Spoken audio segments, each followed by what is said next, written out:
Hey folks, Dr. Mike here for Renaissance Periodization, Hypertrophy Concepts and Tools 22, Lecture 22. If you haven't seen the others, please go back and watch them. The phase potentiation in our little mini series of phase potentiation of loading. Phase potentiation of loading. What are we going to talk about? Quick review on phase potentiation, but super short because we did a longer one last time. The upsides of heavier loading and the downsides of heavier loading. If you were never going to phase potentiate and never ultra loading, if you only ever trained heavy, what are the ups and downs of that? Next is if you only trained very light, what are the ups and downs of that? Then we're going to talk about the realities of block length changes. Like what happens over a training block, roughly 3 mesocycles in a row for hypertrophy, that like we sort of need to have in mind in order to maybe think, okay, maybe there is some room for potentiation here. And then we're going to talk about the downsides of no loading alterations over the block. Like if we were just going to say we train the same every single block, every single meso of the block, you know, where does that lead us? And does it lead some good places for sure, maybe some not so great places? And then we're going to talk about what loading alterations over a block should probably look like if we're really serious about that, and talk about their benefits, because there are a few benefits that are, you know, remember this is an advanced concepts lecture and these are very small, very minute points, but they're nonetheless ones in which once you have sort of been shown the landscape, you know, just tend to pick one thing over another. Even if it's not a big deal, it's still pretty clearly very likely in the correct direction, right? And we're going to talk about how to load during a maintenance phase, because it is part of, you know, the sequence of blocks, because, you know, we do 3 mesocycles up and then we have a maintenance meso / block. It's important to make sure that we're on the same page with that. All right. So phase potentiation, remember that each phase of training has its own goals, right? But it is also set up by its previous phase, hopefully, and sets up the next phase. It's not a standalone, so we always have to think of 2 things when we do any training phase. How is this going to work to enhance hypertrophy in this phase, and how is it going to work to set up hypertrophy in the next phase? We can't just think just all of a sudden. And how does this apply to loading in hypertrophy training specifically? All right, what are the upsides and downsides of heavier loading training? In this case, we mean sets that fall close to failure in the 5 to 10 rep range, okay? So there are distinct upsides. They probably stimulate the faster fibers more in an absolute sense per set than lighter training. It's a good thing. Faster twitch fibers grow more than slower twitch fibers, so definitely a good thing to have.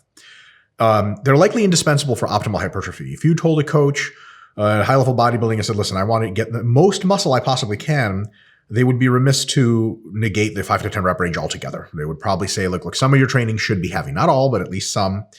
And it probably, this kind of training activates hypertrophy mechanisms very well, but activates catabolic volume-based mechanisms probably not so well, which is kind of a good thing. For example, AMP kinase and other fatigue-sensitive structures, molecular mechanisms. And what ends up happening is that this way, this kind of training sustainably adds muscle, at least from a biochemical sense, for many, many months on end, right? If you do super high reps and super high volumes, those result in, then it generate a lot of metabolites. A lot of times, and we'll talk about this in a little bit, you get sort of a blunting of the growth response, at least theoretically predicted after a little while, for a couple of reasons. With heavy training, that probably doesn't happen nearly as much, right? So if you train only in a 5 to 10 rep range ever, you could probably grow really consistently, okay? However, there are downsides, really, really legitimate ones that are going to essentially inform how we phase potentiate this sort of training. If you train exclusively in the 5 to 10 rep range, or when you train in that rep range, that taxes the joints and connective tissues considerably. It taxes it considerably more than lighter training. For example, training in the 10 to 20 or the 20 to 30 rep range. It just hits your joints and connective tissues more. It cannot, for that reason, be ramped up to very high volumes. Also, at high volumes, this kind of training tends to be, in general, very systemically, from a neurological perspective, et cetera, very, very fatiguing. And it cannot be ramped up to very high volumes. Again, for the joint connective tissue stuff and the incredible fatigue it causes, it is not very compatible with high frequencies. Yeah, you can train high frequencies for hypertrophy if there's some light work in there. But if it's like sets of 5 to 8 in a squat 4 times a week, for the love of God, like you're going to break down real fast doing that. It's just not really sustainable. Maybe twice a week is, 4 times maybe not. And many isolation exercises are simply incompatible with this form of training. You know, you're probably not going to do lateral raises in the 5 to 10 rep range. You might not do dips in the 5 to 10 rep range. You might not do skull crushers and so on and so forth. So all of a sudden, this is a very good range of training. It has its benefits, but it's also not this golden range that we can use all the time. Okay, and it's not for everything. On the other hand, we have the lighter loading range, and it has its upsides. Remember, lighter loading range is 20 to 30 reps. 10 to 20 range, we're not even going to discuss here because it's sort of the middle ground, and it's got a lot of the benefits of the heavier range and of the lighter range and some of the downsides as well. So it's kind of the middle ground here, but you can interpolate that no problem. So the upsides of lighter load training is that it probably stimulates slower twitch fibers more. Those get understimulated with very low rep training, with heavier training, because what ends up happening is you're just not having a ton of volume of work on those fibers, and those fibers probably respond better to higher volumes of work. So for example, when you do a set of 5, your slower twitch fibers are karate kicking it, they're ready, and as soon as your faster fibers basically fail, the weight cannot be lifted anymore because there's a huge amount of weight to lift and the slower fibers can't make that up. So the slower fibers are active the entire time, but only for 5 reps. In a set of 25, the slower twitch fibers are active the entire time. And because they're slower twitch, they're actually probably maximally active that entire time. They get way more work, like 5 times the actual per fiber tension work. And which means that higher reps probably just grow them best in a way that you can't do with any reasonable volume of lower rep, heavier weight sets. So definitely something that, remember, you have a lot of slower twitch fibers in your body, and for optimal hypertrophy, you want hypertrophy all fibers, which is that second point, is that the lighter training is indispensable for optimal hypertrophy. It has to be some combination of heavy and light, and very likely to your absolute very best. It's for sure much easier on the joints and connective tissues. This is not something, it's one of these categories I would insert as not debatable by thinking open-minded people. You know, it's kind of like vaccines cause autism. Like, yeah, that's cool to believe if you're completely insane, but if you're a normal person, you'd be like, oh, that sounds really stupid based on everything I've ever read. You read it over again, you conclude it's also stupid. But people have said that lighter weight is not easier on the joints. I just don't think those people train with weights or ever have or any coached anybody. So I'll leave that as it is. So if you're looking for research studies to support that, don't bother. It's one of those things that should be relatively obvious. And there are not many things like that in the world, but this is sure one of them. And because it's much easier on the joints, this kind of training, the lighter training, can be ramped up to very high volumes, very high frequencies, and used in isolation exercises. The high frequencies point especially pertinent because, look, if you're doing sets of 20 or 30, your joints feel great the next day. You can do the shit again the next day. You don't have to, if you're doing sets of 5 heavy, you just can't do that the next day in all cases, especially as you get stronger, especially with compound exercises, right? And if you're doing a hypocaloric diet, and especially any kind of high volume training for multiple mesocycles, there tends to be a fiber transition from faster to slower twitch variants. This kind of training isn't really affected much by that because it favors the slower twitch variants anyway. So as you get really fatigued in a long-term diet, your ability to lift sets of 5 to 10 might actually significantly degrade. You have to lower the loads. All of a sudden, the hypertrophic stimulus may not be as great. And also psychology there, your performance is down. It's tough to stay motivated. But with higher rep sets, a lot of times you just get better and better and better at those, even as you lose fat, even as your fatigue goes up from an AMPK modulator perspective, because that pathway also makes you able to do more reps and potentially allows you to get in lots of volume for the slower twitch fibers. Not a really big deal there. However, there are downsides. It's not all magic. Slower twitch, higher rep training probably stimulates the faster twitch fibers much less. I would bet that it's a significant amount. It's not a huge amount, but it's definitely significant. The whole effective reps idea that if you do a set of 30 to failure, it's just as much work in the last 5 reps for the faster fibers, has been subject to very considerable criticism. Criticism, I think, is quite valid. Your faster fibers are so tired by then from just getting bashed in with metabolites from everything else, and nervous system is so tired by then, and it's so difficult to push that pain that a set of 5 to failure is way more qualitatively and quantitatively better work for your faster fibers in a way they can't get if that set of 5 is pushed with lighter weight to the end of a set of 30, right? So definitely less faster fiber stimulation, which is not a great thing because faster fibers grow a lot. And if you really put your stock into doing a lot of sets of 20 to 30, it tends to be that metabolite buffering gets really, really good, really fast within an order of weeks. AMPK is upregulated very quickly from such high volumes, and remember it as catabolic. And vascularization increases, or capillarization rather, in your muscles, which helps the buffering even more. So what ends up happening is that occlusion, high metabolite effect that you get from the high rep training, which is one of the ways in which it grows the most muscle, tends to be something that doesn't occur. And there's direct literature to support this, by the way. It doesn't tend to occur for very long. So if you really do a ton of training in 20, 30 rep range, it becomes probably incrementally less effective, much faster than sets of 5 to 10 or sets of 10 to 20. So what ends up happening is it's not something you want to use all the time to a great extent. You can use it all the time to a small extent, but if you really, really start to use it a lot, then there's probably a trade-off there as it just sort of burns out much quicker. All right, so those are the upsides and downsides. Let's look at the realities of block length changes, which is to say the situation you're presented in mesocycle 1 of the block is not the same as you're going to be entering mesocycle 2, and it's not the same at all that you're going to be entering mesocycle 3. There's not a complete refresh between mesocycles in a block. There are some things that change over the mesocycles predictably. For example, fatigue accumulates.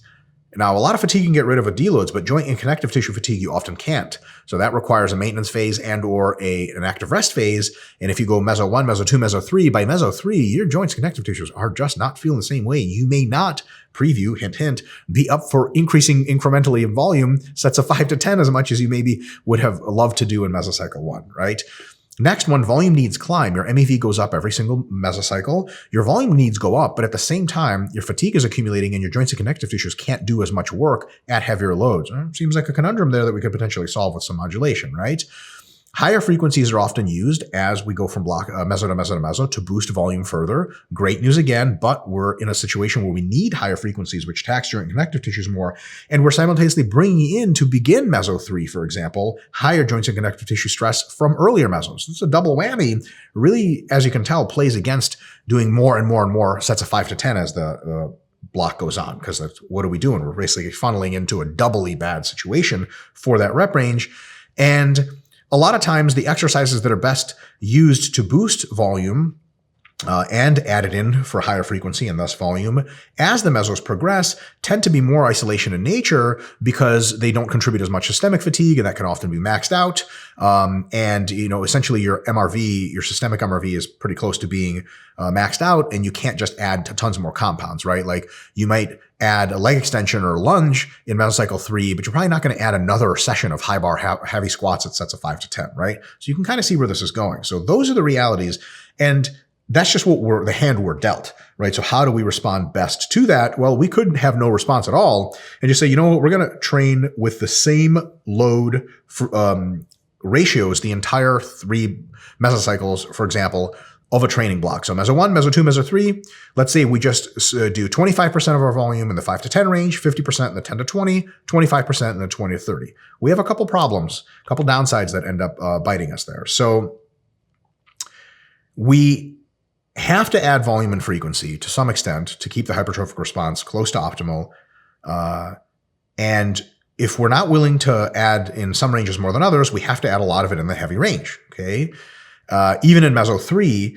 And by then, the joint and connective tissue fatigue that creates can be untenable. Like 2 or 3 microcycles into meso 3, you could be like, I can't squat anymore. My hips are done. I sure wish I had done leg extensions instead of squats. So big problem. And even by the time meso 3 rolls around, like the point from the other slide, our connective tissues and joints might already be really, really trashed. So even if we don't add any compound work in meso 3, the compound work we've already done could have already caught up with us, and everything at that point is really garbage, and it's very, very difficult to train very hard. And we, have to add compounds friendly to the heavy ranges, right? So, because, we have to train in the heavy range, 25%, we said. So we have to add frequency at some point. We're chasing our volume landmarks. So it means we have to add compounds. So, in meso 2 and 3, adding a bunch of compounds is real gnarly because it increases axial fatigue and systemic fatigue like crazy. That's a huge liability. You look at your plan and you're like, all right, I guess I have a new day in which I'll be training back. Time to do more heavy barbell rows. And be like, holy shit. Why don't you do, light pull downs? I'd be like, well, no. We have a certain amount of volume we have to fill every time with heavy work. Maybe not the greatest idea anymore. And the inverse problem is if we start out with a real big fraction of our training in the very high rep ranges, meso 1, remember 25%, meso 1 and meso 2 and meso 3 is a high rep range, 20 to 30. By meso 3, that high rep range has been done for 2 mesos already. It's not very effective. So we're going to have to ramp up and do way more volume to get the same hypertrophic stimulus, even from the light ranges, which ends up being that we essentially our stimulus to fatigue ratio declines, right? Because the fatigue proxies how much volume we're adding, but the stimulus is lower and lower and lower. So we used to be able to get a ton out of 6 sets of high rep pull downs. Now we need 10 sets to do the same job. But remember, 10 sets produce more fatigue than the 6 sets. So it's a bad deal, right? We've essentially used our one trick pony, few tricks too early. So maybe not the greatest thing.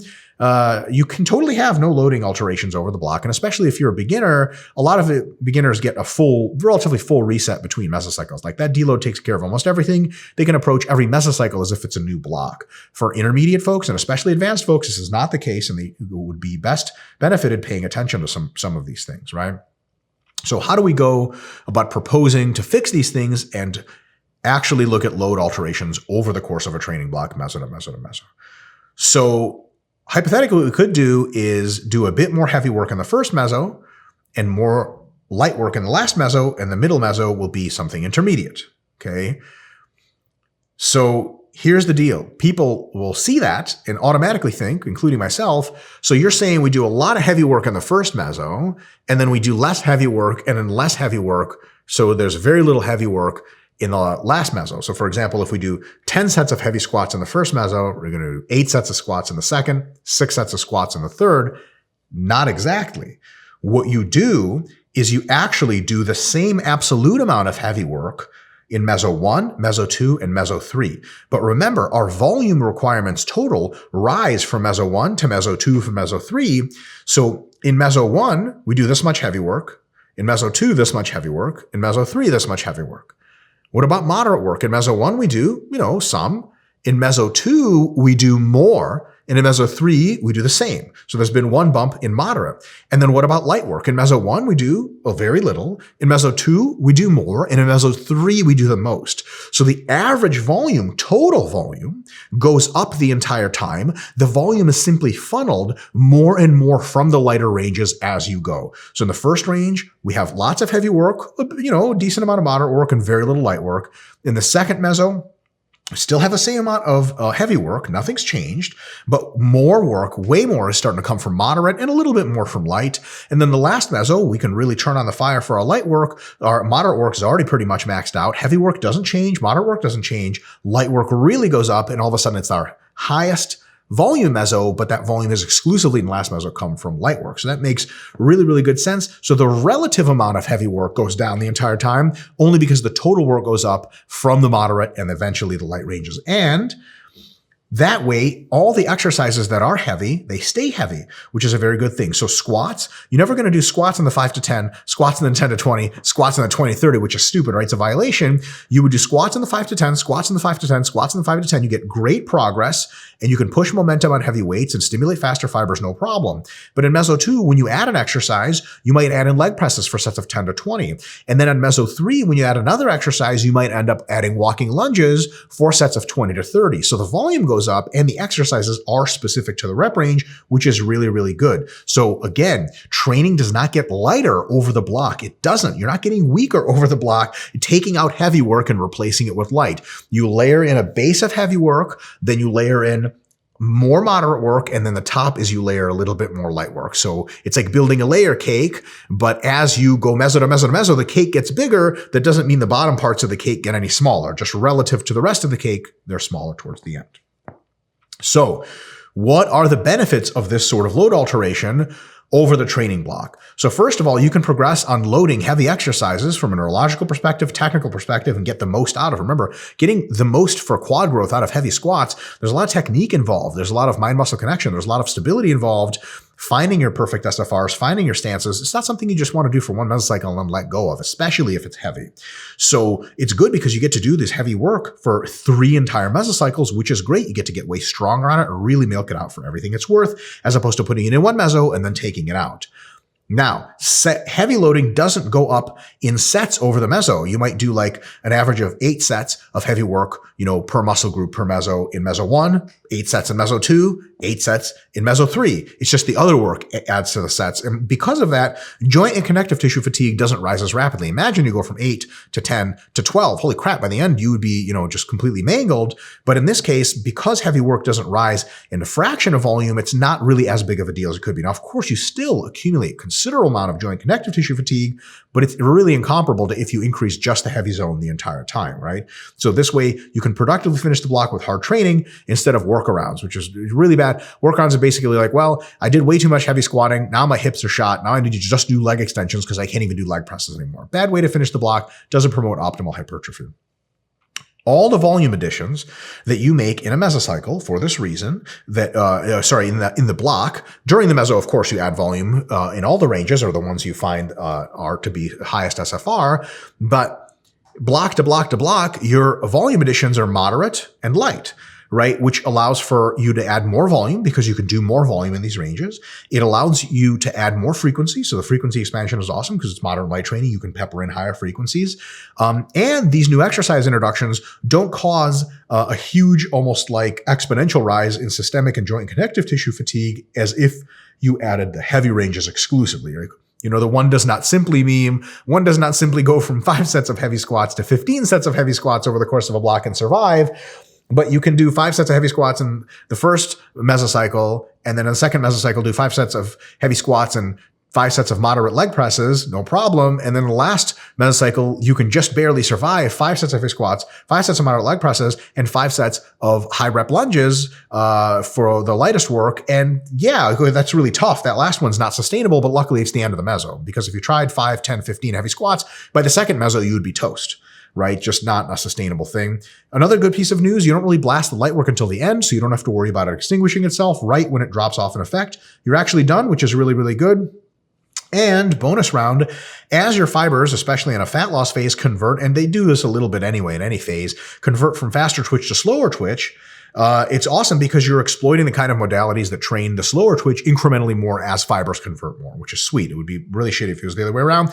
Good news, this is kind of a preview of the next slide. The maintenance phase or the active rest phase actually reconverts your fibers very likely to faster twitch variants, which means the next mesocycle you start, hey, look at that. Most of your work is heavy work or more of it. That way it's actually more tailored to the kind of fiber type you have at the time. It makes a lot of sense when you put it together. Lastly, what do we do with the maintenance phase? Well, the maintenance phase, for beginners and intermediates, they can benefit from doing only heavy or mostly heavy work, 5 to 10 rep range. That means they get more practice at higher loads, which is better technical proficiency at higher loads, which they can take into the rest of their career to get more jacked. It improves their technique. It can increase their axial strength, right? The strength of the core, and mostly we mean like shoulder stability muscles and spinal erector musculature in your abdominals, the ability to bear down under heavy loads, do barbell rows heavy, do deadlifts heavy, do squats heavy, and not have, your weak back limiting your legs and your glutes and so forth. That's awesome. It supports long-term development, makes you super, super fucking jacked. That kind of stuff is great. And it's trained by keeping heavy training in more often than not. So if you do lots of maintenance phases where you go super light, you may not get a lot of that axial growth and strength. But if your maintenance phases are essentially strength phases at very low volumes, you can bring in a stronger core each time and make sure your limbs are really the limiting factor, like they're damn well supposed to be in most exercises, right?